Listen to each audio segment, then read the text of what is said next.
നമസ്കാരം. അച്ഛൻ എത്ര നാൾ കൊണ്ട് അച്ഛന് ഈ ഫീൽഡിൽ നടക്കുന്നു? എത്ര നാളായി കാണും? ഇപ്പൊ കടയൊന്നും ഇല്ലാതെ ആ ഈ പരിപാടി എന്റെ ഈ പള്ളിക്ക പഞ്ചായത്തിലെ ആർക്കും എന്നെ അറിയാം. ആ അപ്പോൾ ചിലപ്പോൾ വീട് വിട്ട് ഇറങ്ങിക്കഴിഞ്ഞാൽ 2-3 ദിവസം കഴിഞ്ഞ് ഓ വീട്ടിൽ പോകും. ഓ ശരി. എവിടെങ്കിലും പരിചയമുള്ള കടത്തിനക്ക് വീട്ടുകളൊന്നും ഉറക്കം. കിടക്കില്ല. സ്വന്തമായിട്ട് വീടോ മറ്റു കാര്യങ്ങളൊന്നും ഇല്ല? ഉണ്ട്. എവിടെയാണ് താമസം? വീടുണ്ട്, സ്ഥലമുണ്ട്, വീടില്ല. വീടില്ല. വീട് മാത്രം നമുക്കില്ല. 2 ആൺപിള്ളേർ, 2 മൂത്ത മകൻ നമ്മളുമായിട്ട് അത്ര നല്ല ഇതിലല്ല. പിന്നെ ഇളയ മകന് അവൻ ഇപ്പൊ കോട്ടയത്ത് ഏതോ ഒരു കമ്പനിയില്ല. പിന്നെ അവന്റെ ഔദാര്യം കൊണ്ട് അവൻ വരുമ്പോ എന്തെങ്കിലും തരും. പിന്നെ ചിലപ്പോ 2 മാസം 3 മാസം കൂടിയിരിക്കുമ്പോൾ വരുമ്പോ നമ്മുടെ കാര്യങ്ങളൊക്കെ നോക്കും. അച്ഛൻ ഇത് എത്രാമത്തെ വയസ്സ് തൊട്ട് തുടങ്ങിയത്? ഇത് എനിക്ക് 19 വയസ്സിൽ മദ്രാസിൽ കയറിയതാണ്. തമിഴ് എഴുതും വായിക്കും. ശരി ശരി. അവിടെ 10ാമത്തെ വയസ്സിലോ? 19ാമത്തെ വയസ്സിൽ തുടങ്ങിയതാ. ഓ ശരി ശരി. സിനിമ സ്റ്റുഡിയോ എംജിആറിന്റെ എങ്കൽ സംഘം എന്ന ഒരു ഷൂട്ടിംഗ് AVMലെ സെറ്റിലെ ഷൂട്ടിംഗും കഴിഞ്ഞ് വേണ്ടാന്ന് വെച്ച് ഞങ്ങൾ 40 പേര് അവിടെ നിന്ന് പോകുന്നു.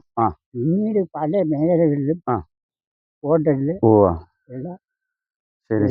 അന്ന് ഭക്ഷണത്തിനൊക്കെ വളരെ ഹോട്ടലിൽ ജോലി ചെയ്ത് കഴിഞ്ഞാൽ മലബാറുകാരുടെ ഹോട്ടലാണ്. തിരുവാങ്കൂറുകാരൻ അന്ന് അറിഞ്ഞാൽ പത്മനാഭന്റെ മണ്ണ് എന്നൊരു പറച്ചിലുണ്ട്. ഇത് ഈ അവന്മാര് കാണിക്കുന്നു ഇത്രയും സംസ്കാര ശൂന്യരായ ഒരു സമൂഹത്തെ.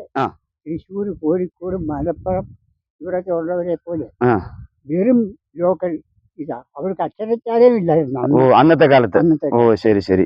ഓന് അങ്ങോട്ട് പൊക്കോളും. അപ്പൊ അത് അച്ഛാ ഇപ്പം അച്ഛന്റെ വരുമാന മാർഗം മെയിനായിട്ട് എന്തോ? ഇപ്പൊ ഇങ്ങനെ പോകുന്നു, ഇതുകൊണ്ട് വണ്ടി കൊണ്ട് പോകുന്നു, എവിടെയെങ്കിലും പോകുന്ന വഴിക്ക് സൈക്കിൾ നേരത്തെ വിളിച്ച് പറയും ആൾക്കാർ? അതോ അപ്പൊ ഫോണൊക്കെ ഉണ്ടോ? ഫോൺ ഇപ്പൊ ഒരാളിന്റെ ഒരു ടയർ കടയിൽ എനിക്ക് സപ്പോർട്ട് അവരെ വിളിച്ചു പറയും. വിളിച്ചു പറയുമ്പോ അച്ഛൻ അതനുസരിച്ച് അവിടെ ചെല്ലുക, അഡ്രസ് അതനുസരിച്ച് അവിടെ തന്നെ വെച്ച് ശരിയാക്കി കൊടുക്കുക. അപ്പൊ നമുക്ക് വേണ്ട സാധനങ്ങളെല്ലാം ഇതിനകത്തിലുണ്ട്. അപ്പം ടയർ മാറണമെങ്കിൽ എന്ത് ചെയ്യണം? ടയറിന് തന്നെ പോയി മേടിക്കുവോ അതോ പോയി വാങ്ങും? ശരി ശരി. ഓക്കെ. അപ്പം ഇത് ഇപ്പഴും പഴയ കാലത്തെ അത് തന്നെ അല്ലേ?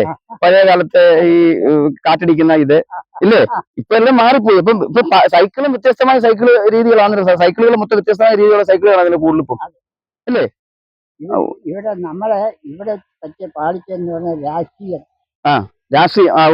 അതെ.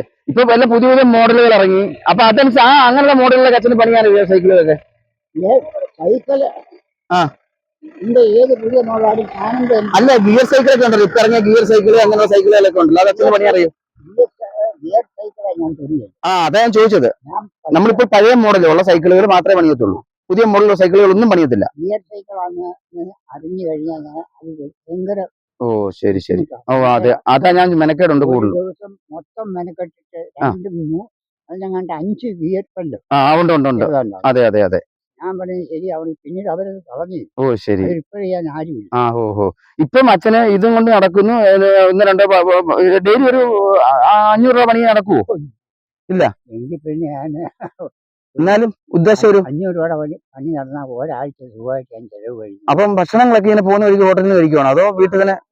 ഞാൻ വീട്ടിൽ നിന്ന് പിന്നെ ശരിയാക്കി കൊണ്ട് നമുക്കായിട്ട് പ്രത്യേകിച്ച് ഭക്ഷണം ഉണ്ട്. എനിക്ക് ചിലപ്പോൾ മിക്കവാറും കഞ്ഞിയാ. ശരി ശരി. പിന്നെ ഈ ഗോതമ്പ് ദോശയൊക്കെ കഴിക്കും. ശരി ശരി. ഇപ്പൊ സ്വന്തമായിട്ട് വീടില്ല, നമുക്കൊരു വീടില്ല, അതാണ് ഇത്. പിന്നെ സ്ഥലമുണ്ട് അല്ലേ?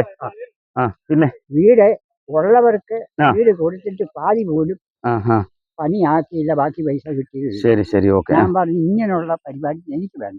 ശരി ശരി. തമിഴ്നാട്ടിലെ രീതിയാണെങ്കിൽ 3 മാസം കൊണ്ട് നമ്മുടെ MS സുനിൽ അദ്ദേഹത്തിന്റെ ഇതിന് ഒരു അപേക്ഷ കൊടുക്കാൻ വിചാരിച്ചു. ശരി. പിന്നെ ഒരു വീട് പണിയാൻ 3 മാസം കൊണ്ട് താക്കോൽ വന്നു. അച്ഛൻ നമ്മുടെ ഈ പരിപാടി കണ്ടിട്ട് സന്മനസ്സുള്ളവർ ആരെങ്കിലും അച്ഛനെ സഹായിക്കും കേട്ടോ, അത് ഉറപ്പാണ്. നമ്മുടെ ഈ പരിപാടി കണ്ടിട്ട് ആരെങ്കിലും അച്ഛനെ സഹായിക്കാൻ വരും കേട്ടോ. ഇങ്ങനെ സഹായിക്കും വരും, ഉറപ്പായിട്ടും വരും. ആരും നമ്മളിങ്ങനെ ഇപ്പൊ എന്തായാലും നമ്മള് അച്ഛന്റെ കാര്യങ്ങളൊക്കെ പറഞ്ഞ് ഞങ്ങളിങ്ങനെ വിടുന്നുണ്ട്. അപ്പം അച്ഛനെ സഹായിക്കാൻ ആരെങ്കിലും മുൻപോട്ട് വരുമെന്നുള്ള ഉറപ്പാണ് കേട്ടോ.